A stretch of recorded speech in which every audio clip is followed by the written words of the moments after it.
Hey everyone, Mario again, coming at you with another episode of First Impressions, the video series where I discuss films, either ones that are still in their theatrical run, or ones I've been meaning to watch for a while. Hey everyone, Mario again, coming at you with another review. Today, it's a normal movie review, it's not an episode of First Impressions, because this technically is a film I have seen before.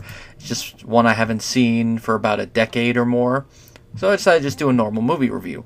Now, sorry that this is going to be an audio-only one. Didn't have the time to get the camera set up all out because I wanted to knock this out way quickly. And plus, my phone has been giving me a couple of little issues with some other things, so I've been trying not to use it as much until I get my new one. But today's review, as you can tell, is of the 1931 horror film Dr. Jekyll and Mr. Hyde. And that is no mispronunciation. Like with the literature review, I said Jekyll, because that is technically the way it was supposed to be pronounced, as I mentioned in that video. It was just Hollywood and slight tweaking the pronunciation over the years that changed it from Jekyll to Jekyll.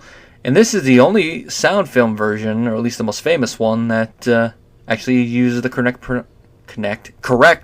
pronunciation, if I can even pronounce other words correctly. Now, the film stars Fredric March, who won an Academy Award for his performance in this film, which I'll get to in good time. And it was directed by Rouben Mamoulian. Excuse me. I had to refer to my notes there, because if you were to look at how his name is spelled and how it's pronounced, it's one of those weird ones where there's like, you could see how part of it comes out, but then the last one kind of throws you, because it's spelled M-A-M-O-U-L-I-A-N. Mamoul, the first part sounds right. Jan. Rouben Mamoulian. Thank you, Rouben. Now, in addition to this, the most famous film he directed was the 1940 Mark of Zorro with Tyrone Powers, which is another classic film that I need to revisit and give a review of. It's a film I really do enjoy. It has a classic theme. Not bad to have two classic films in their genre under his belt. Sad thing is he did not get a Oscar nod for directing for this film, which is sad, but I'll say at least he directed an actor to an Academy Award winning performance. And this, of course, was in the early days of the Academy Awards, so take with that what you will, but I will still say the nods it got were warranted. In addition to March, the film also stars Miriam Hopkins, Rose Hobart, Holmes Herbert, Halliwell Hobbs, Edgar Norton, Temple Pidgett, and Douglas Walton. That last one, a more minor role. The main characters are, of course, March, Hopkins, Hobart, Herbert, and Norton. Hobbs is another one, but he's more of a minor one compared to the other ones. Now, like a lot of the horror films of the time that are based on literary works, the film is faithful to a point, but does add stuff to increase the running time, and also because of the change from one medium to another. I'll say this, it is more faithful to its original source in terms of plot than, say, Dracula is, but that also depends on how you view it. Dracula does get a lot of the important stuff down, but it cuts a lot of other stuff out and rearranges characters. Whereas this one, it changes things, but then keeps a lot of the main plot there. But what is there, like with Dracula and Frankenstein, is tweaked. But like I said, it's one of those weird things, like how would you define it being faithful to the source material yet changing stuff? It's in the same vein, but it's like, which would you say is more faithful? One that adds stuff? One that changes things around in order to make the plot a little more simplistic to follow for its runtime?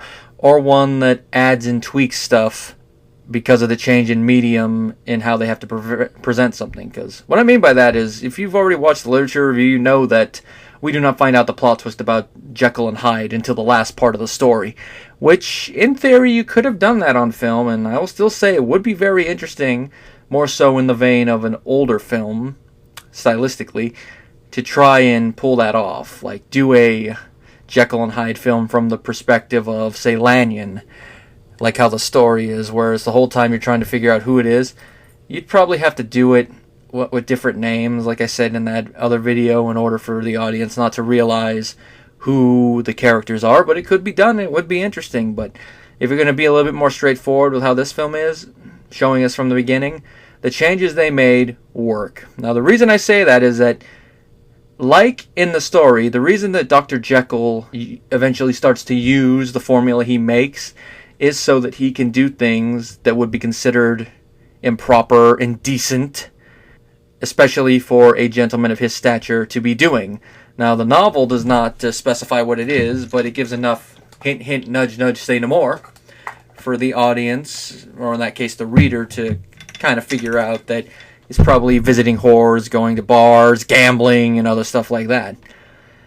Now, the movie kind of spells it out. Now, it's a pre-code horror film, so watching it, I was like, oh, there's some stuff in here I wouldn't have expected from a film of the 30s, but since it's a pre-code horror film, they could get away with it, excuse me. Now, if it was a late 30s horror film, the censors would have been up in uproar, but, oh, I can't believe they're putting this on film. This is indecent. We cannot have people go bruh, bruh, bruh. You know, getting all foghorn leghorn about it. Getting up on their imaginary soapbox. But since this is a pre-code horror film, we don't have to worry about that. Though, of course, I have a feeling if they re-release this, they probably did have to cut some stuff out like they did with Frankenstein and Dracula, but that's a totally different thing.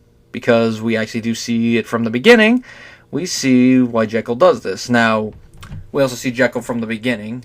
Going back to the old one, I'm probably going to go back and forth subconsciously with the pronunciation, so bear with me. We see Jekyll from the beginning. He's a kind English doctor, and the opening part of the film really nails home this. He always makes time for his patients. I mean, he even at one point decides to perform a surgery on this one patient of his himself instead of delegating it to another house surgeon.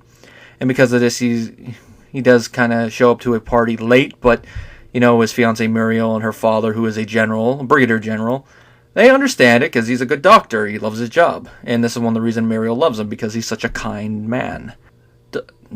Dr. Jekyll wants to marry Muriel, and he wants to do it quickly, but her father's like, no, we gotta, it's gotta be proper. I waited 3 years to marry. You can wait another 6 months to do that. And Muriel and Jekyll are very, trying to push it, but he's all set in his way like, nope, you are going to marry what I say you're going to marry. I'm all very push. I'm a push English general, not a colonel. I'm a general. I outrank a colonel by 1 star. Now, of course, at one point, Muriel and her father leave London for a few months, and Jekyll, at this point, is doing research into trying to split his psyche into two different beings, one good, one evil. Now, early in the film, we did a lecture about it, which, had the people talking, but not in the good way, because they were kind of going out of there thinking like, oh, that Jekyll, he really needs to stop smoking the hashish and the opium, because he's out of his mind. And after a conversation with Lanyon walking home, saying that was indecent when he helps a lower caste woman who the film kind of hints is probably a lady of the evening with her wound, and she actually does attempt to seduce him. Continues his research on the drug, and it brings out his dark side. Now, the way that they shot and edited the scene where Jekyll first takes the drug, perfect example of cinematic technique. One of the best scenes in the whole film. And it was definitely a groundbreaking scene when this film came out, because just the editing, cinematography, and of course, March's performance and the makeup effects all make that scene come together beautifully. And the thing that I like about March's performance here is he doesn't overdo too much. He doesn't go like...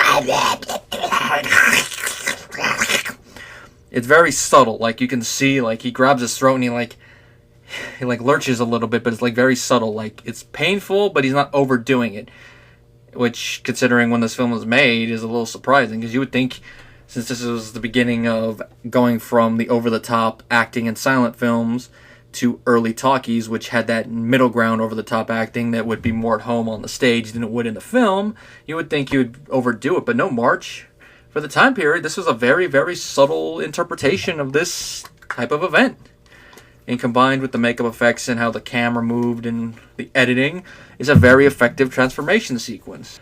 And then, of course, the makeup they did with Hyde. Oh, that's excellent makeup, as you could see in the one picture. That's... Now, if I have one little nitpick about it, it has to come from the fact that since I did read the short story and I will be talking about how faithful this is, it is unfaithful to how Hyde is described in the book.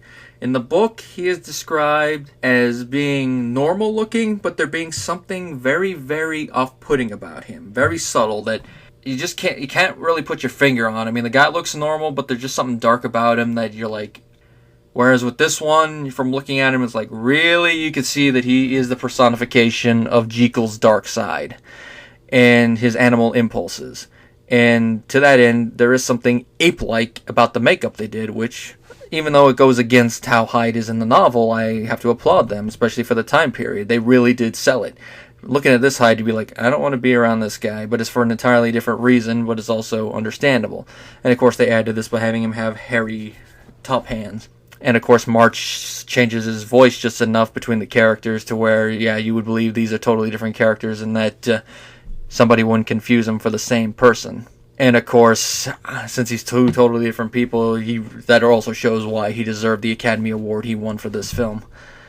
And also, he carries himself totally different, which adds to it, so double performance. And I want to find out how they did some of this transformation stuff, because it's the makeup part. It's like, did they do the same thing they do with the Wolfman and like pause at certain parts to where you couldn't notice it, and they cut it to the point where you wouldn't notice that there's a cut? Or was it a lighting thing to where they like would slowly change the lighting to highlight certain aspects of makeup that was there but you couldn't see under certain lighting? If that's the case, I have to applaud him for that. It's very subtle and you don't really notice it.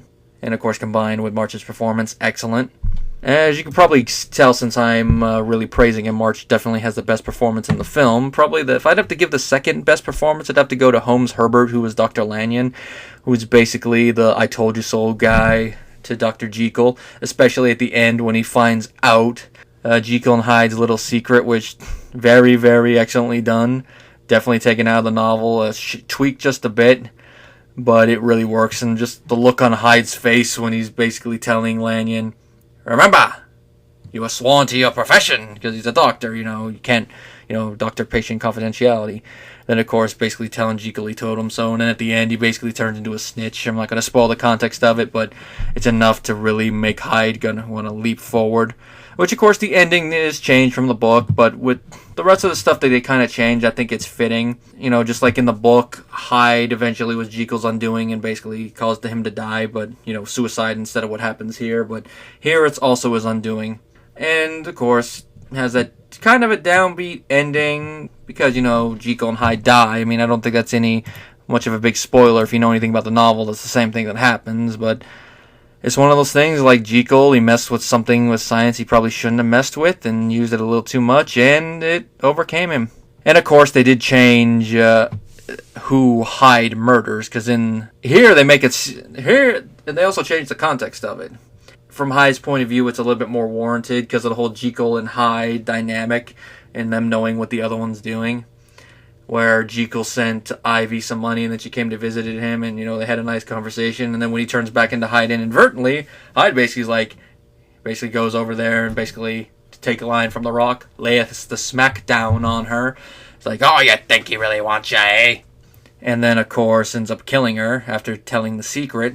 Whereas in the novel, the murder he makes seems like it's a little bit more random, and also seems to be like he's running out of patience and he's basically like, screw it, and kills the guy. So a little bit of different context. And also, I'd say this one makes Hyde very vicious, a lot more vicious. Whereas in the book, it's more like the pent-up anger from him not coming out to play as often as he had before. But still, even with these changes I mentioned, the movie is pretty good, and what it uses from the novel, it uses effectively. And the changes with how you're going to change, how you present the story, are warranted, and it's an excellent film. Film's only about 98 minutes long, so it's not that long of a watch, and it's paced pretty well. Like I said, it's shot excellently, and there's actually a couple shots I noticed when I'm watching him, like, I forgot about this.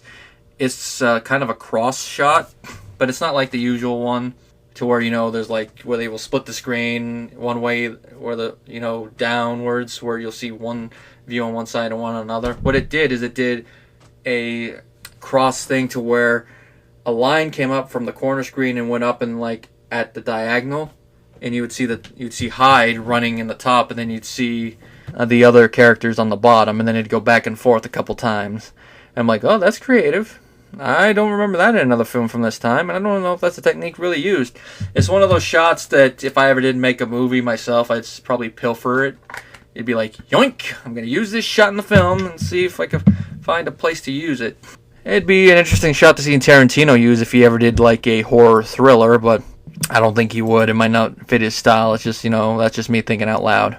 Now, other little thing I have in my notes right here is one of the screenwriters, Samuel Hoffenstein, or Hoffenstein, however you want to pronounce it, was one of the writers on The Wizard of Oz, and that's the only other major film of major note, at least to me, that he was the writer on. So, like the director, two big ones under his belt. In addition to winning the Oscar for this film, March also won the Oscar for The Best Years of Our Lives, a film I need to watch one day down the road. And he also has a distinction of having 2 Oscars and 2 Tonys under his belt. And in addition to March's win, the film also got 2 other Oscar nominations the year it was released. Best Adapted Screenplay, well warranted. And Cinematography, another one well warranted. It lost to Shanghai Express, sadly. Adapted Screenplay, I didn't check to see who it lost to. Let me check that right now. Alright, it lost to Bad Girl, and the other nomination was Aerosmith. Let's see what Bad Girl is. Frank Borzon, really I've never even heard of this film, so this might be one of those instances where the film that the Academy gives the win to is one of those ones that isn't remembered as long as the film that loses, but maybe I'll watch it one of these days and we'll see. As you can probably tell from how I praise this film, if you are a fan of horror, this film does come with my recommendation. If you aren't big on early talkie films, put that to your side because, like I said, it does have the feel and look of it, but it doesn't have some of the negative aspects, or at least to what I would think would be some of the negative aspects, mainly in the acting department. I mean, some of the minor characters, it's there a little bit, but it's not overly done. It's more an enunciation. And of course, like I said, March, he doesn't go over the top that much. Hyde a little bit, but it's restrained over the top. It's not to Stage or Nicolas Cage degree, if you get my drift.